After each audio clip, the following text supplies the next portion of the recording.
I would like to continue this presentation by bringing up a thinker that I believe to be the greatest thinker-theologian that humanity has ever had. Let's see who it is.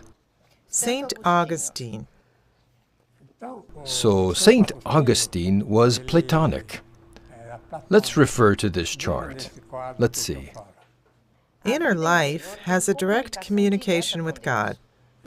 Look at how we have been showing this in science, that the human being has a direct communication with the spiritual life. It's a direct communication, either with God, if he has good feelings, or with demons, as the majority of people have this tendency of communicating with demons without realizing it. Let's see what else Augustine said. Secondly, consciousness is without any doubt the absolute certainty.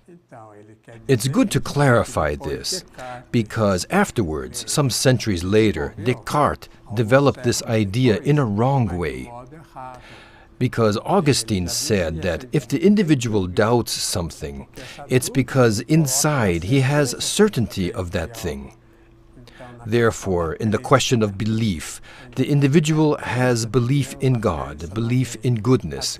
This disbelief is to not believe in what he believes. Therefore, it is an attitude not against the Creator, but against himself. Because the Creator doesn't have a desire to punish, to attack the human being, to destroy the world. It's not like that. It's the human being who is doing all this.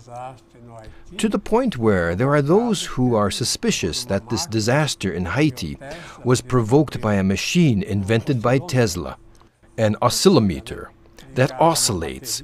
It's connected to a very strong battery or to electricity and directed to a specific point, as he used to do in New York, making the buildings there shake. Now, this machine, having undergone development, can provoke earthquakes, directed from boats along the coast, in order to attack a country, a population, or a city. These are ideas that scientists know about, and you must also know that they exist.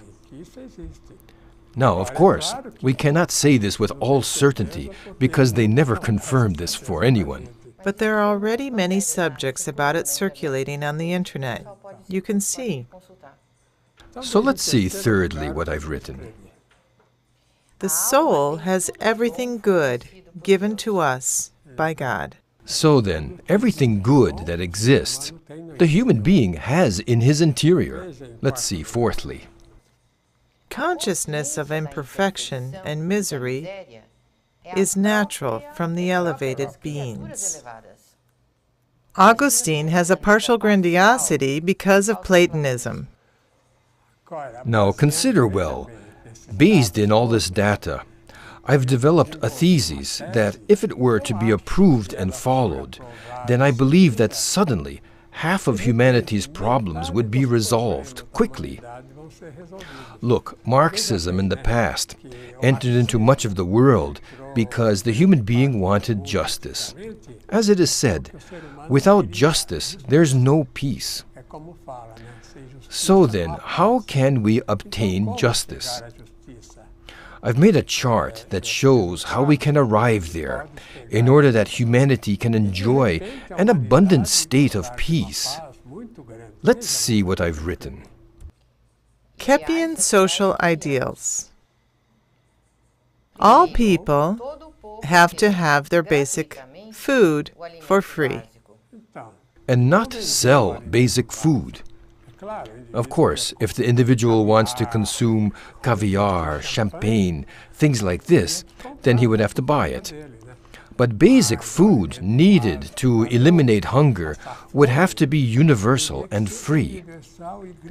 As long as this is not being done, the world will never have peace. And secondly, let's see what I've written. Everyone should be able to obtain basic clothing. Basic clothing, in order to not suffer from excessive cold or whatever. The world has enough factories to freely provide this, at least what is fundamental. And thirdly, everyone should have free shelter. just imagine, a person is born already owing money, even to other countries, other governments. In Sweden, for example, every individual that is born already owes $20,000 to the banks. Note that in this sense of getting everyone in debt to the banks are a plague to humanity. And what have I written for the observation? Let's see. The accomplishment of these ideals will bring peace and well-being to all people. Now, I would like to speak a little bit about medicine.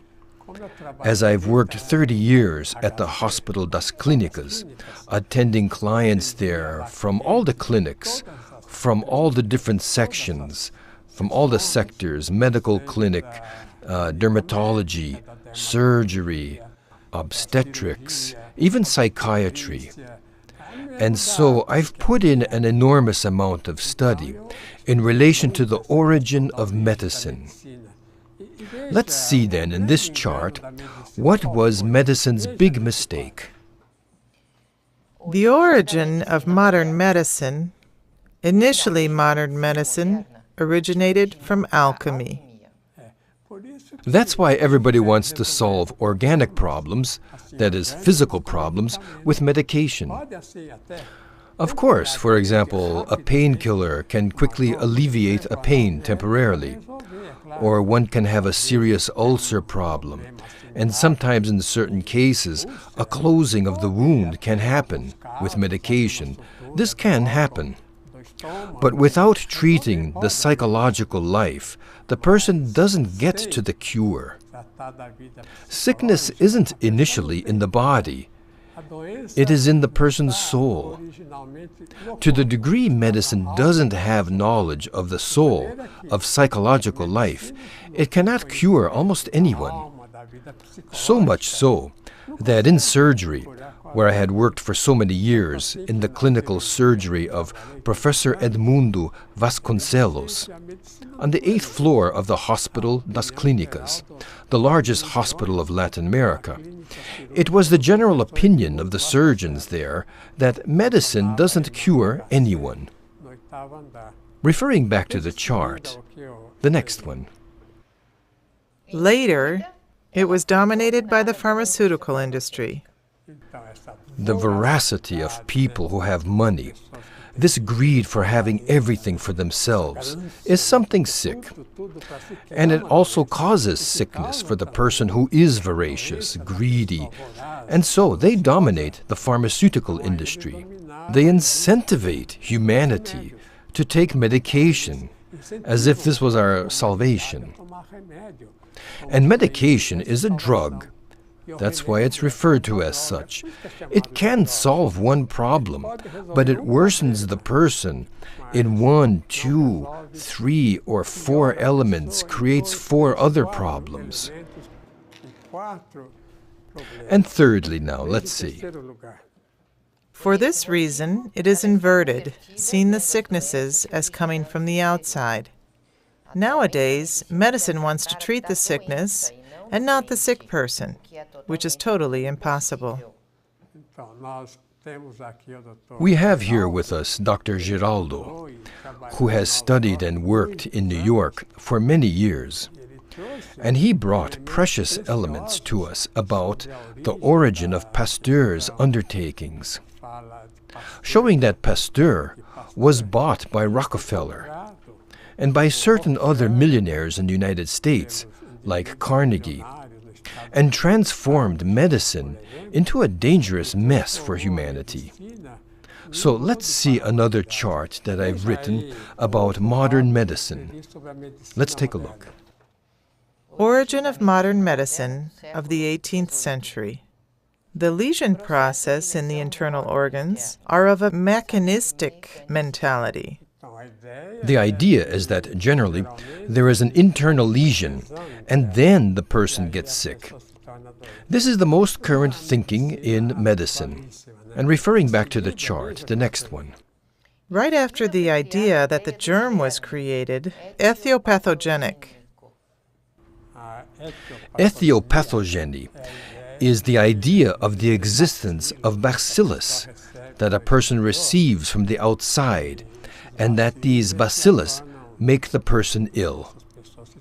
It's a totally erroneous idea, as was even proven to be wrong there in France during Pasteur's time.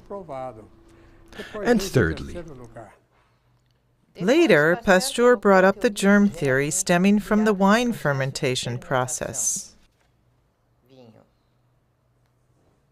from wine, and then the observation. Ulrich and Koch supported this anatomic idea using Pasteur's bacteria model and the medication. At this point, we see that medicine left its field of curing and went more to the field of social economic exploitation. And who is the one most responsible for this? Louis Pasteur. And what are the consequences of Pasteur's theories? The disasters of Pasteur's theories. The terrifying increase of paranoia and suspicion among human beings. So, if they think that pathology comes from the outside, from bacteria, then, therefore, the need to keep others as far away as possible, or to wear a mask day and night so that no one comes near. Of course, this increases a suspicious mistrust toward one another. Let's see, secondly. The destruction of healthy food through agrotoxics and radiation, and an absurd expense in order to combat bacteria that do not exist. Do you see that in destroying insects, they destroy fundamental elements of life for the human being, even ants and mainly bees? So, let's see the observation. The medicine originated from Pasteur constitutes the biggest impediment for the cure of diseases. It would be good for our viewers if you think about this, the benefit of knowing about this, and not thinking angrily against us, because these discoveries are taken from the German Enderlein more than 100 years ago, and from two Frenchmen, Béchamp and Claude Bernard. So we'll be back with you again in the next program.